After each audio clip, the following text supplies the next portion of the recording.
Hey Matt, it's Anna with Clemson 24/7. Just how would you assess the first team offensive line performance on Saturday, both in run blocking and pass protection? First off, the thing I would say is that Virginia is a really good opponent, and they presented us some challenges as far as scheme goes. Um, in specific, really the way they lined up with their defensive front made it hard to identify. But with that being said, I think that we performed pretty well down the stretch. And there's definitely plays that we want to have back. Personally, I gave up a pressure. I know that there's some plays that other guys want to have back, like Jackson. But, all in all, I think we played well. And I think that, that might not be the sentiment for a lot of people. And that might not be what PFF says. But the way we graded and looking back at the tape, I think that we played well. We were physical. We traded off twists very well in the passing game. So there's a lot to improve upon, but I think it was a good performance coming into this week. Hey, Matt. This is Larry Williams with TigerIllustrated.com. I guess, first of all, what did PFF say? I would just say that you can't believe everything you read on PFF. I know that that's kind of become popular over the past couple of years for grading and for people to kind of assess certain players and their performances, but there's a lot more that goes into it. Especially for an offensive line perspective, it's a little bit harder to accurately assess certain things when it comes to the offensive line. So that's all. Yeah, sorry to interrupt. I guess as a group, the first team that's playing together for the first time, do you guys view that challenge like, third game of the year as not just from the mental part, which you just sort of talked about, but also I guess the combination of the mental challenge and the physical challenge they presented, maybe something y'all needed at this juncture of the season, and feel like you perform well just in that context? Yeah, absolutely. I think it's always important to be challenged, and you can correct your mistakes. If you never have any challenges or adversity, then you might have a false sense of security as to how good you're performing. So it's always important to be challenged. And as you mentioned, the mental challenge that came with Virginia, I think, is what I would harp upon the most, just because of it presented communication challenges and other things that we might not have seen or had happened to us otherwise. So that was a good check for us going forward, especially into this week against Miami.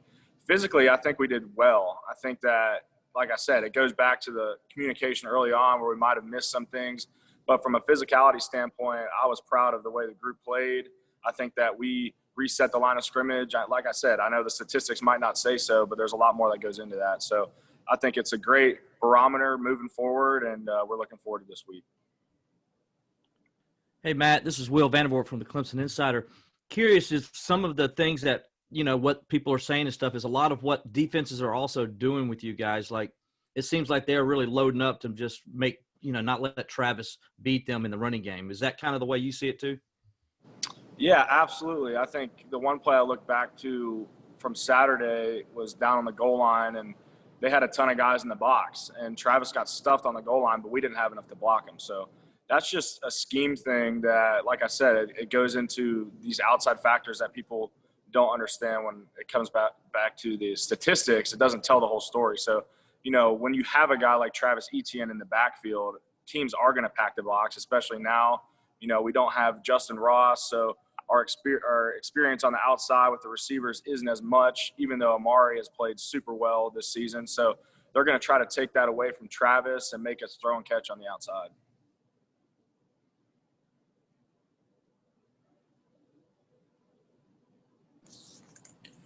Hey Matt, it's Anna again. What have you seen early on from Miami? I know they have a few big name guys up front. I don't know how much film you've watched of them, but just what stands out early on? Super talented. That's what I would say. Obviously, their defensive end opted out to go on to the next level, but talented group. I think it's good for college football that Miami is seeing some success. I think it's generates excitement with the fans to see the traditional powerhouses do well. So I know it's going to be a highly anticipated matchup this weekend.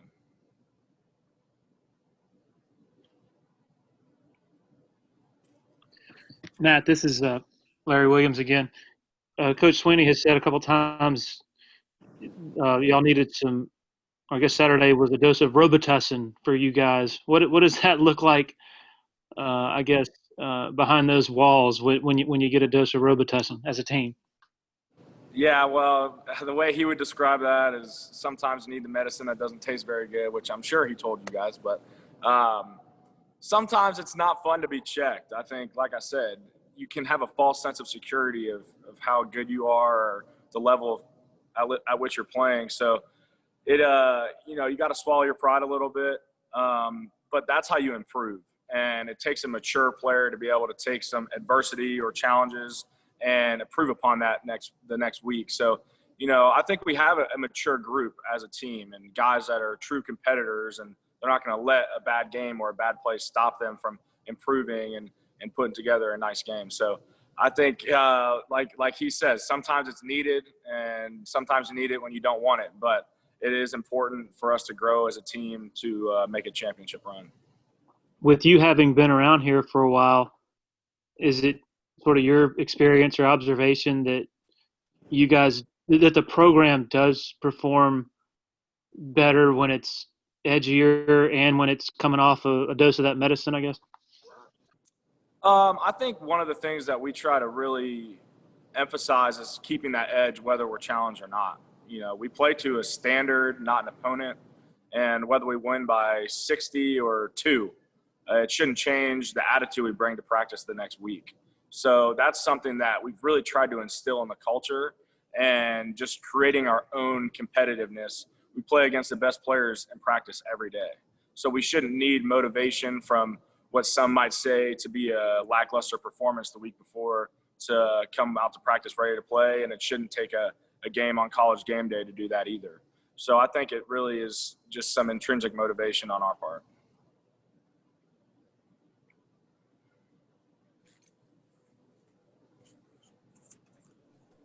Matt, Any other how questions for valuable? Matt?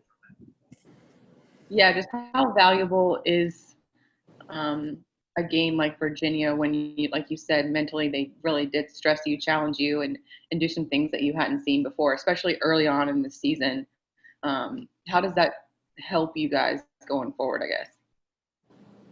I think it just defines the things that we need to improve upon. There were certain aspects from an offensive line view where we might have thought it was 4 down, but some of the other guys thought it was 3 down, or other things of that nature. So moving forward, that shows us that we need to do a better job of very distinctly communicating, and it's always better to over-communicate than under-communicate. So that was really something that we talked about at halftime, and I think we made a great adjustment coming into the second half, and moving forward, the same thing. So just really taking the time to identify, and it's a good balance, because one of the things we've also been stressing on as an offense this season is pushing the tempo. We've done a tremendous job of that thus far, but we can't let the communication get lost in all of that tempo. So there's definitely a balance, and as we move forward, I think we'll find that balance.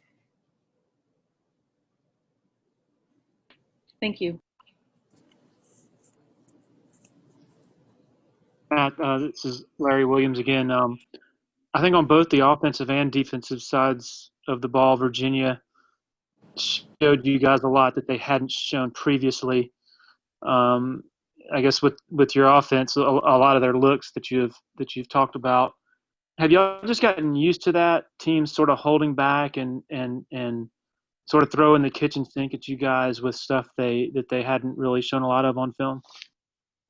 Yeah, I think that's a great observation. I think if you look at the film versus Duke, they didn't necessarily show some of the things. Speaking about Virginia in particular, they're going to be a run-stopping team. They're going to bring blitzes. They're going to gap you out.